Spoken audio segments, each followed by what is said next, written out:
Bien, donc on va aborder les instruments optiques. Donc on va commencer d'abord par la loupe, puis après le microscope, et enfin, on va aborder, si vous voulez, l'œil. Alors, en ce qui concerne la loupe, alors c'est quoi la loupe? La loupe est un instrument qui donne d'un objet proche une image virtuelle agrandie. L'objet doit être placé obligatoirement entre la loupe et son foyer. Donc, en quelque sorte, la loupe, c'est une lentille convergente qui donne d'un objet AB une image virtuelle agrandie. Donc, par conséquent, obligatoirement, on doit la placer entre le centre O et le foyer F. Et donc ça, on l'a vu, si vous voulez, lorsqu'on a étudié les lentilles. Pour un œil normal, il faut absolument placer l'objet dans le plan focal de la lentille. Donc, si on place l'objet dans le plan focal de la lentille, évidemment, l'image, tout simplement, l'image, il est projetée à l'infini. Donc, lorsqu'on dit l'image est projetée à l'infini, ça veut dire que les rayons, ils sont parallèles entre eux. Et si les rayons sont parallèles entre eux, évidemment, l'œil, il va converger ces rayons-là vers la rétine. Alors, donc prenons un schéma, donc une lentille, donc voilà, une lentille avec un centre O et son plan focal. Et l'œil, on va la placer sur le plan focal image. Donc le centre C de l'œil, tout simplement, il va être confondu avec le foyer image, le foyer principal image F' de la loupe. Donc, si on prend un objet AB entre le foyer et, si vous voulez, la lentille, alors, faisons la construction comme d'habitude. Un rayon parallèle, il va passer par le foyer F'. Donc, puis après, un rayon qui passe par le centre, il n'est pas dévié, donc on fait la continuité. Donc, l'intersection, ça nous donne l'image. Donc, prenons un troisième rayon. Un rayon, normalement, qui passe par le foyer, il va sortir parallèle. On fait la continuité. L'image A', B' de AB, c'est une image droite, d'accord, très agrandie, d'accord, et virtuelle. Donc, une image droite, très agrandie et virtuelle. Donc, ça, c'est le principe de fonctionnement, si vous voulez, du loupe. Donc, l'angle alpha prime, regardez, l'angle alpha prime, c'est l'angle qui est là. Donc, c'est l'angle sous lequel on voit l'image à travers la loupe. C'est l'angle sous lequel on voit l'image A', B' à travers la loupe. C'est ce qu'on appelle le diamètre apparent de l'objet vu à travers la loupe. C'est le diamètre apparent de l'objet vu à travers la loupe. Donc, on peut aussi introduire la notion de l'angle apparent sous lequel on voit directement l'objet. Regardez, donc l'angle alpha. L'angle alpha, donc c'est l'angle sous lequel on voit l'objet directement, sans tenir compte de la lentille. Donc alpha, c'est ce qu'on appelle le diamètre apparent. Il est égal à l'angle sous lequel on voit l'objet à l'œil nu. À l'œil nu, c'est-à-dire qu'on ne prend pas en considération la loupe. Alors que alpha prime, par contre, c'est le diamètre apparent sous lequel on voit l'image, mais à travers la loupe. Donc ça, c'est juste des notions qu'il faut connaître. Bien. Alors, maintenant, pour que l'image, donc on a dit tout à l'heure que pour qu'on voit l'image nettement, il faut placer l'objet dans le plan focal pour que les rayons sortent parallèles entre eux. Maintenant, ce n'est pas le cas. Donc l'objet, il est placé entre le foyer et si vous voulez, la lentille. Alors, pour que l'image puisse être vue nettement par l'œil, il doit absolument être situé entre ce qu'on appelle un punctum remotum et un punctum proximum, ce qu'on appelle le point PP et le point PR. Donc, l'objet, dans ce cas-là, s'il doit être dans cette zone-là, donc ça, l'image doit être située entre PR et PP. Donc, si l'image doit être située dans cette zone-là, évidemment, l'objet, il va bouger dans une zone qu'on va appeler AR, AP. D'accord?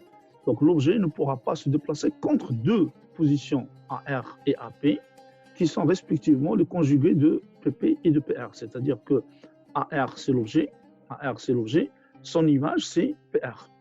Et AP, c'est l'objet, si vous voulez, son image, c'est PP. Donc, essayons de voir ça d'une manière plus claire en mettant un schéma. Donc, prenons par exemple un rayon qui passe par, qui émane de AR. D'accord? Qui émane de AR. Alors, ce rayon-là, on va faire la continuité de manière à chercher l'intersection avec le plan focal OG. Donc, évidemment, si je prends un rayon parallèle qui émane de ce point-là, c'est-à-dire un foyer secondaire OG et qui est parallèle par rapport à l'axe, celui-là, il va sortir en passant par F'. D'accord? Les deux rayons, ils proviennent tous les deux d'un foyer secondaire OG. Donc, et du coup, ils vont sortir parallèles entre eux. Donc, le rayon qui va sortir ici, il va sortir parallèle à celui-là, puisqu'ils proviennent tous les deux du foyer OG. Voilà. Donc, je prends un troisième témoin. Si vous voulez, un rayon qui passe par le centre, il n'est pas dévié. Donc, on voit que les deux, ils sont parallèles entre eux. Le rayon que je cherche, il est tout simplement parallèle aux deux autres. Donc, je fais la continuité et ça passe par PR. Donc, l'image de AR à travers la loupe, c'est PR. Donc, on fait exactement la même chose pour AP, pour le point AP. Pour le point AP, donc, si je prends un rayon qui arrive toujours du même foyer secondaire OG et qui passe cette fois-ci par AP, ce rayon-là, puisque tous les rayons ils proviennent de ce point-là, ben, ils vont sortir parallèles entre eux. Donc là, il va sortir parallèle aux deux autres et l'intersection avec l'axe, ça nous donne le point PP. Donc l'image, si vous voulez, du segment AR-AP, c'est le segment PR-PP. Donc si l'objet bouge dans une zone AR-AP, l'image, tout simplement, il va être entre ce qu'on appelle le punctum proximum et le punctum remotum. Donc, c'est les appellations qu'on donne à ces points-là. Donc, voilà. Très bien. Donc, ça, c'est les points. Voilà. Donc, PP et PR. Donc, AR, AP et la latitude d'accommodation de l'œil visant à travers une loupe. Bien. Donc, reprenons ce schéma-là, donc le schéma de tout à l'heure. Puis après, on va essayer d'appeler tout simplement les distances. Donc, prenons la distance D, il est égal à PP jusqu'à l'œil. Donc, du punctum proximum jusqu'à l'œil. PP, d'accord, jusqu'au point C. Regardez, donc c'est la distance qui est là. Donc, ça, c'est la distance D, c'est ce qu'on va appeler la distance minimale de vision distincte. C'est la distance minimale de vision distincte. Puis après, on va appeler D, c'est PR. Cette fois-ci, c'est la distance maximale. Donc, c'est PR jusqu'à l'œil. Donc, de là, donc à là.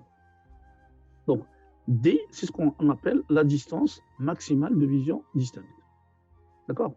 Donc, petit d qui est là, donc du punctum proximum jusqu'à l'œil, c'est la distance minimale de vision distincte. Et grand D, c'est du punctum remotum jusqu'à l'œil. Donc, appelons aussi la distance, la distance qui sépare l'œil au plan focal image, on va l'appeler petit a. F'C, regardez celle-là, F'C, il est égal à petit a. Donc, on a intérêt à ce que F'C soit égal à 0. Donc là, pour le moment, on va le prendre égal à a, puis après, on va la remettre à 0. C'est-à-dire, on suppose que l'œil, il est accolé tout simplement au plan focal image. Alors, si je prends, si vous voulez, les conjugués, j'ai AP qui a comme conjugué à travers la lentille PP. Puis après, vous avez AR qui a comme conjugué à travers la lentille le point PR. Donc, si on applique la formule de Newton, comme on l'a vu auparavant, FA, F'A est égal à moins FF'.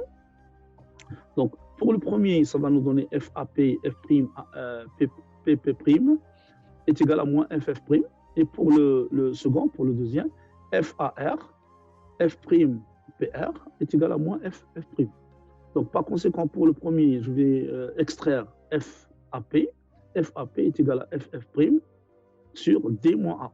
Pourquoi D moins A? Parce que tout simplement, si je prends, si vous voulez, F'PP, je vais intégrer, si vous voulez, le point C. Donc, si j'intègre le point C, je vais avoir F'C plus CPP. Or, CPP est égal à D. D'accord? CPP est égal à grand D. Donc, et du coup, vous allez FAP est égal à FF' sur D moins A, puisqu'il y a un signe moins qui va intégrer. Et FAR est égal à FF' sur D moins petit a. Donc, on intègre le point C entre F et AP et on intègre le point C entre F et AR. Donc, par conséquent, on a AP AR, c'est-à-dire l'attitude d'accommodation. AP AR est égal à APF plus FAR. Donc, c'est APF plus FAP, donc c'est-à-dire les quantités qui sont là avec un signe moins. Donc, ça fait moins FF' sur D moins A plus FF' sur D moins A. Donc, est égal à moins FF'. Facteur de cette quantité-là, c'est 1 sur D moins A moins 1 sur D moins A. Donc, évidemment, on peut normaliser si on le souhaite. Maintenant, si D est très inférieur si A est très inférieur à D, c'est-à-dire que je suppose que la distance entre l'œil et le plan focal est très très petite, ben je peux négliger A devant D, je peux négliger ici A devant petit d.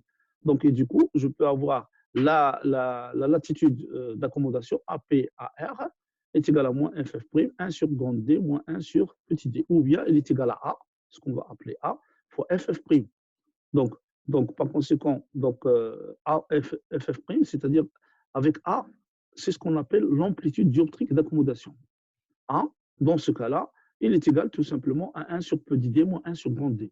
Donc, il y a un signe moins ici qu'on va intégrer. Donc, ça fait 1 sur petit d moins 1 sur grand D.